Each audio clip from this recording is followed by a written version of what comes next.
Muy buenas, candorianos, ¿qué tal estáis? Continuamos avanzando en nuestro ciclo repaso de todas las películas de Star Wars por orden de estreno y llegamos a Rogue One. Año 2016, dirigida por Gareth Edwards, y esta película nos viene a contar un suceso, una etapa, un gap de tiempo muy interesante que vendría a transcurrir poco antes, unas semanas antes quizá, de los acontecimientos del episodio 4, de la Star Wars original, hoy conocida también como Una Nueva Esperanza. Y es que durante Una Nueva Esperanza se menciona que se consiguieron por parte de la Alianza Rebelde los planos de la Estrella de la Muerte y que tiene un defecto estructural que les puede permitir destruirla. Pero es una referencia un poco vaga, ¿verdad? Y de hecho es una de las cosas que han quedado siempre como un poco como un meme, como algo gracioso. O sea, ¿cómo construye una superpotencia imperial una nave tan grande que puede destruir planetas con su potencia de fuego? Y le deja un hueco por el cual puedes disparar un rayo láser y destruir toda la estructura en una reacción en cadena. Pues esta película nace para darle explicación a tal vez ese defecto de guión, que se convierte ahora en una enorme fortaleza y además lo hace de una forma épica y emocionante. Así que en los próximos minutos os hablo largo y tendido de Rogue One, una historia de Star Wars.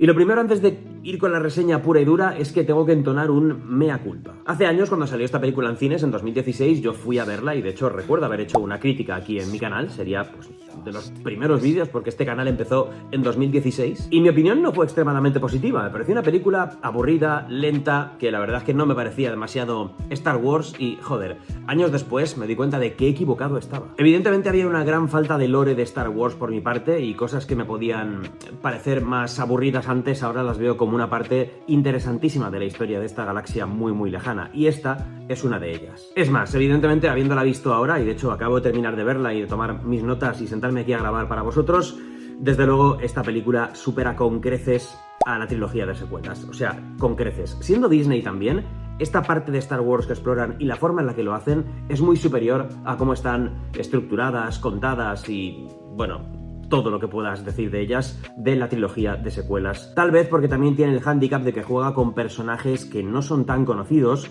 y los conocidos que utiliza lo hace de una manera realmente respetuosa con lo que eran. Pero bueno, eso lo iremos desgranando un poco en esta reseña porque hay mucho que comentar. Pero desde luego, en su momento, mi opinión de Rogue One no es que fuera equivocada, sino que pertenecía a un Javi 2016 que no tenía el amor por Star Wars que tiene el Javi 2023. La historia comienza con el secuestro de Galen Erso, el padre de Jyn Erso, una jovencísima pequeña Jyn Erso, que es secuestrado por el Imperio, por el almirante, creo que es almirante Krennic, que por cierto es Talos, para que lo sepáis, y Nolan Sorrento en Ready Player One, o sea, un actor al que le ponemos cara de malo, malo bueno en muchos sitios. Y por supuesto el fantástico Mads Mikkelsen es Galen Erso, ¿vale? Un ingeniero muy inteligente que trabajó para el Imperio y que vive retirado con su familia, pero vuelve a tener que trabajar forzosamente para el Imperio, que matan a su mujer y él obliga a su hija a escapar. A partir de ahí, y 15 años después, se desarrolla toda la historia de Rogue One. Conocemos a Cassian Andor, que es ya un agente de inteligencia de la rebelión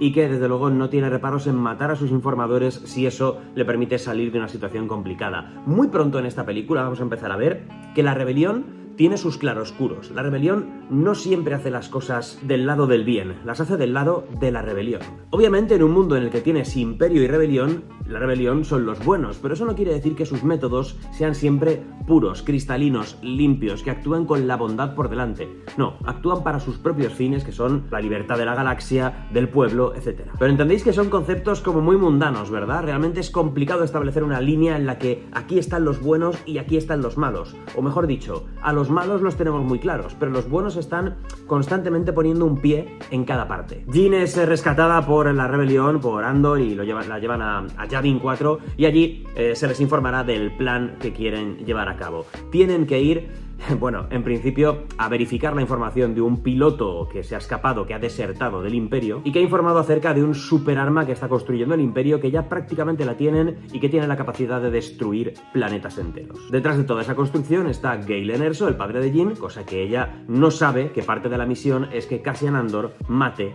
a Galen Erso. De hecho, a Jyn únicamente la quieren para que les permita abrir la puerta de un personaje muy extremo que es Saw Gerrera, que es un revolucionario que ha llevado la rebelión al extremo, a la parte más extremista, pero que era íntimo amigo de Galen Erso y que por supuesto también ayudó a escapar a Jyn. Y está en poder de este personaje, de Saw Gerrera, el piloto que se ha escapado y que tiene ese mensaje precisamente que le entregó Galen Erso. Durante este viaje, Andor y Jyn conocerán a personajes como Chirrut, el personaje que interpreta Donnie Yen, y que es es como... No es un Jedi, pero de alguna manera tiene sensibilidad a la fuerza, o sea, cree mucho en la fuerza, ¿vale? Es el que está repitiendo todo el rato eso de yo soy uno con la fuerza está conmigo, y parece que sí que de alguna manera la fuerza le ayuda. Por cierto, Donnie Yen se ha especializado en papeles de ciego que pega hostias como panes, ¿vale? Lo vemos aquí, lo vimos aquí mejor dicho, y posteriormente lo vimos también hacer de súper ciego en John Wick 4. Sigo apostando que este actor en cualquiera de sus dos papeles de ciego le puede romper la madre a Daredevil. También conocerán a Baze, que es el amigo de Chirrut, que lleva un pedazo de cañón blaster, que eso es, o sea, como las metralletas que utilizaba Chuck Norris o Stallone, estas que disparaban a cámara lenta y...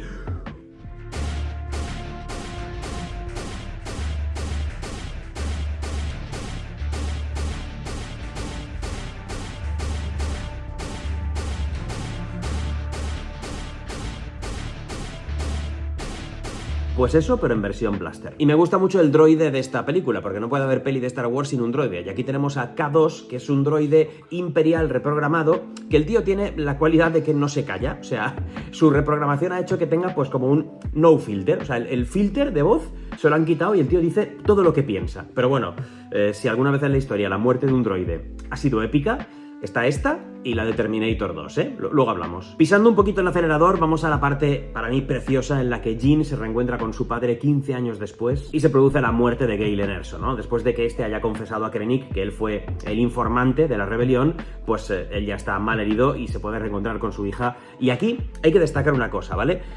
El mensaje holográfico que ve Jyn Erso de su padre, hablándole de lo que hizo, hablándole de cómo él sacrificó esos 15 años de su vida para poder, desde dentro del imperio, como su ingeniero jefe, ganarse el favor de todos un poco, fingir el papel de alguien que no era y colocar ese defecto estructural en la Estrella de la Muerte, eso es absolutamente tremendo. Puede que sea una de las escenas más bonitas de Star Wars, así tranquilamente, porque es, de verdad, el trabajo de toda una vida dedicado a la rebelión y explica de manera perfecta lo que os decía al principio, por qué algo tan poderoso como la Estrella de la Muerte tiene un defecto mortal en la estructura. Porque este hombre lo puso ahí desde dentro, engañando a todo el mundo. Simple, pero efectivo y al mismo tiempo hermoso y poético. Por cierto, para mí Galen es una especie de Oppenheimer, digámoslo ahí, ¿vale? Es alguien que ha tenido que colaborar, y de hecho es un genio en ello, a la hora de crear un arma de destrucción masiva, pero que no está conforme con su creación.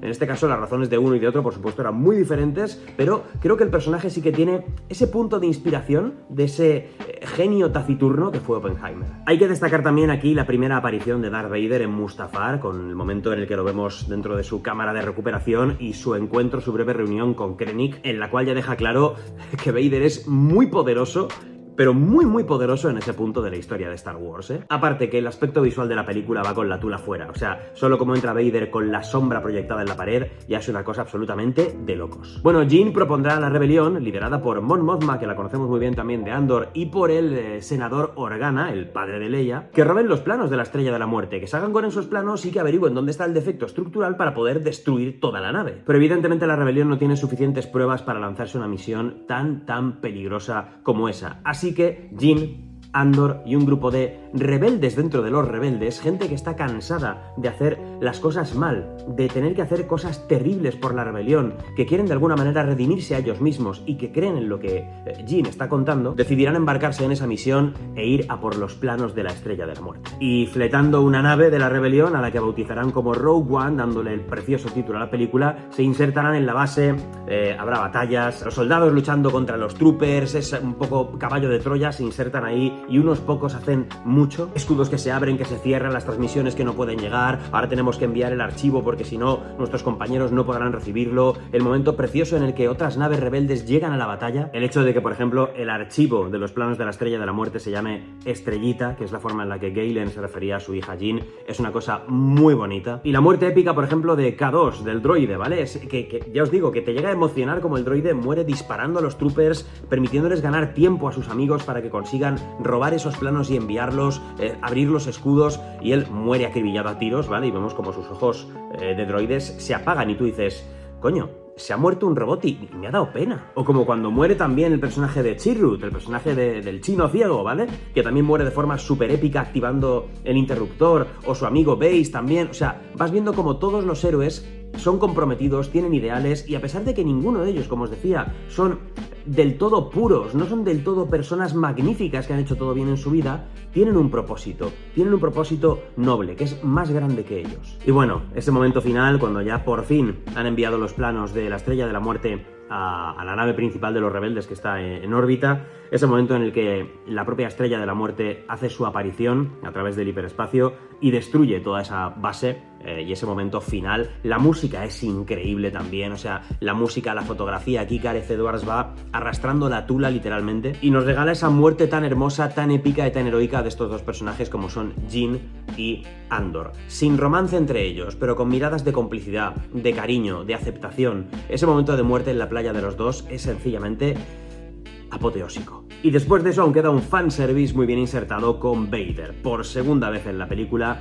Vader. Porque no, los planos de la Estrella de la Muerte no estaban ya en posesión de quien tenía que estar, a pesar de que estaba en la nave rebelde. La nave rebelde está anclada ahí, no puede moverse y tienen que enviar como un pequeño dron, una pequeña navecita que escape con esos planos. Y para ello, un montón de rebeldes van a morir a manos del perro de presa del emperador, de un Darth Vader que vemos por primera vez en la historia de Star Wars Live Action como lo que realmente todo el mundo pensábamos que tenía que ser. Una máquina de matar implacable que utiliza la fuerza a su antojo, que con el sable láser no tiene rival, y a quien a pesar de todo se le escapará esa pequeña nave rebelde ante sus ojos portando ese disco que lleva los planos de la Estrella de la Muerte y que terminará en manos de Leia. Una Leia que terminará la película diciendo que lo que les han entregado es esperanza. Y aquí únicamente quiero hacer un pequeño apunte, ¿vale? Es el único punto negativo que le encuentro a la película y me vais a perdonar, pero tengo que decirlo o exploto. No siempre los efectos visuales son buenos para una película. Y no siempre lo digital a la hora de recrear un rostro humano funciona. Últimamente lo vivimos mucho, ¿eh? Con Indiana Jones,